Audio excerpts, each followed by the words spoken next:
ও আমার দেশের মাটি, তোমার পরে ঠেকায় মাথা।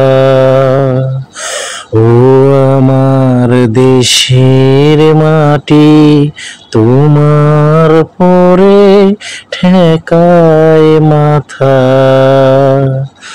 তোমাতে বিশ্বময়ের, তোমাতে বিশ্বময়ের আঁচল পাতা।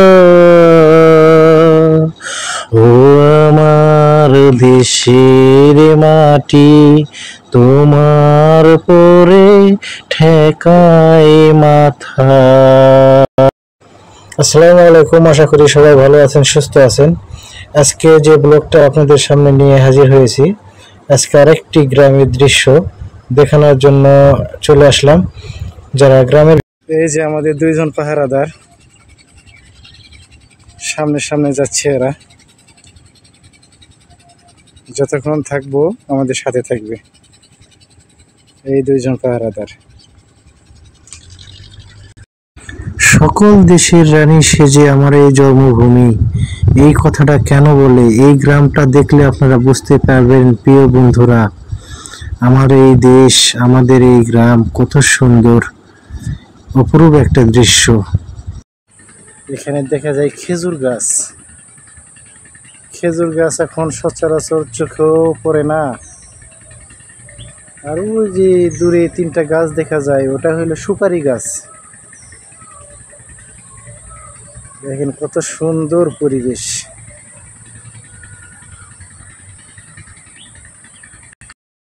যদি ফুলের কাছে প্রশ্ন করি, কোথায় পেলে গ্রান, কার প্রেমেতে ছড়াও তুমি এত সুন্দর গ্রান। দেখেন বন্ধুরা, কত সুন্দর এই ফুলগুলা ঘাসের উপরে ছড়িয়ে রয়েছে। আর এগুলা কাঠ গাছ বলা হয়, বিভিন্ন ধরনের ফার্নিচার বানানোর জন্য যে গাছগুলা, এই যে গাছ, এটা অনেক বড় গাছ।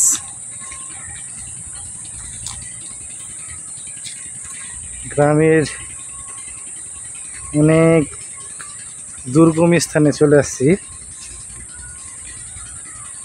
আপনাদের ভিডিও দেখানোর জন্য। দেখেন কত ভিতরে চলে আসছি, আর কত সুন্দর পরিবেশ। এখান থেকে অনেক সুন্দর একটা পরিবেশ বোঝা যায়। গাছগুলো অসাধারণ।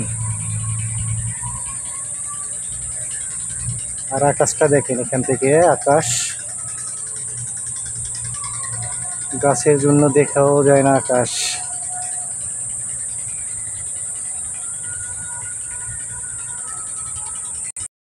এই যে বন্ধুরা, আর একটা পুকুর পেয়ে গেছি এই গ্রামে। এই পুকুরটা অনেক বড়, পুকুরটা অনেক বড়, এবং পুকুরের পাশ দিয়ে অনেক সুন্দর একটা পরিবেশ, অনেক সুন্দর একটা প্রাকৃতিক দৃশ্য। এটা দেখেন, আপনাদের সামনে তুলে ধরলাম।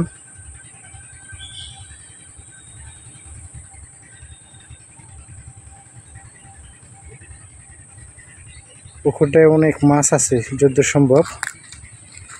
আর এই পাশে হাঁস গোসল করতেছে। এই যে হাঁস।